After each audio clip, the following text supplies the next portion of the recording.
ಎಲ್ಲಿಂದಲೂ ಒಂದು ಹನಿ ಹಾಲು ಬೆಣ್ಣೆಯನ್ನು ಖರೀದಿಸದೆ ತಿರುಪತಿಗೆ 5 ವರ್ಷಗಳ ಕಾಲ ತುಪ್ಪ ಪೂರೈಸಿದ್ದ ನಕಲಿ ಡೈರಿ, ಉತ್ತರಾಖಂಡ ಮೂಲದ ಡೈರಿ ಫೋಮಿಲ್ ಜೈನ್ ಮತ್ತು ವಿಪಿನ್ ಜೈನ್ ನಡೆಸುತ್ತಿದ್ದ ಭೋಲೆ ಬಾಬಾ ಆರ್ಗ್ಯಾನಿಕ್ ಡೈರಿ 250 ಕೋಟಿ ರು ಮೌಲ್ಯದ ಸುಮಾರು 68 ಲಕ್ಷ ಕಿಲೋಗ್ರಾಂಗಳಷ್ಟು ತುಪ್ಪವನ್ನು ಟಿಟಿಡಿಗೆ ತಲುಪಿಸಿದೆ. 2019 ಮತ್ತು 2024ರ ನಡುವೆ ನೆಲ್ಲೂರು ನ್ಯಾಯಾಲಯಕ್ಕೆ ಸಲ್ಲಿಸಿದ ರಿಮಾಂಡ್ ವರದಿಯ ಪ್ರಕಾರ ಸಿಬಿಐನ ವಿಶೇಷ ತನಿಖಾ ತಂಡ ಆಘಾತಕಾರಿ ಬಹಿರಂಗಪಡಿಸಿದೆ.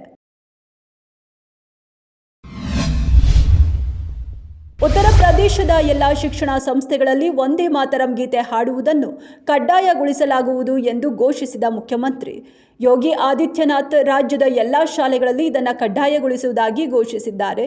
ವಂದೇ ಮಾತರಂ ಕೇವಲ ಹಾಡಲ್ಲ, ಅದು ಭಾರತದ ಏಕತೆ ಮತ್ತು ಸಮಗ್ರತೆಯನ್ನು ಪ್ರತಿನಿಧಿಸುತ್ತದೆ ಎಂದು ಅವರು ಹೇಳಿದರು.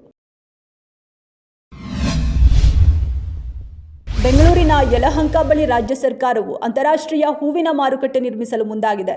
ಯೋಜನೆಗಾಗಿ 5 ಎಕರೆ ಪ್ರದೇಶದಲ್ಲಿ 942 ಮರಗಳನ್ನು ಕಡಿಯಲು ಮುಂದಾಗಿದ್ದು, ಈ ಯೋಜನೆಗೆ ತೋಟಗಾರಿಕಾ ವಿಜ್ಞಾನಿಗಳ ವಿಶ್ವವಿದ್ಯಾಲಯದ ವಿದ್ಯಾರ್ಥಿಗಳು, ಸ್ಥಳೀಯರು ಮತ್ತು ಪರಿಸರ ಹೋರಾಟಗಾರರು ತೀವ್ರ ವಿರೋಧ ವ್ಯಕ್ತ.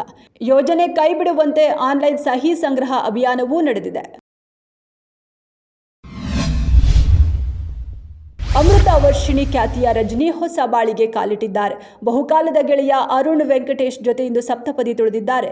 ರಜನಿ ಅರುಣ್ ಮದುವೆ ಸಮಾರಂಭಕ್ಕೆ ಆಪ್ತರು, ಕುಟುಂಬಸ್ಥರು ಸಾಕ್ಷಿಯಾದರು. ಇಂದು ಬೆಳಗ್ಗೆ 10:30ಕ್ಕೆ ಮುಹೂರ್ತ ನಿಗದಿಯಾಗಿತ್ತು. ಅಂತೆಯೇ ಹಿರಿಯರ ಸಮ್ಮುಖದಲ್ಲಿ ಇಬ್ಬರು ಸತಿಪತಿಯಾಗಿದ್ದಾರೆ. ರಜನಿ ಹಾಗೂ ಜಿಮ್ ಟ್ರೈನರ್ ಅರುಣ್ ಗೌಡ ಮಧ್ಯೆ ಏನೋ ನಡೀತಿದೆ ಎಂಬ ವದಂತಿ ಇತ್ತು. ಆದರೆ ಈ ಜೋಡಿ ಅದನ್ನು ನಿರಾಕರಿಸುತ್ತಲೇ ಬಂದಿತ್ತು. ಇದೀಗ ಇಬ್ಬರು ಮದುವೆಯಾಗಿದ್ದಾರೆ.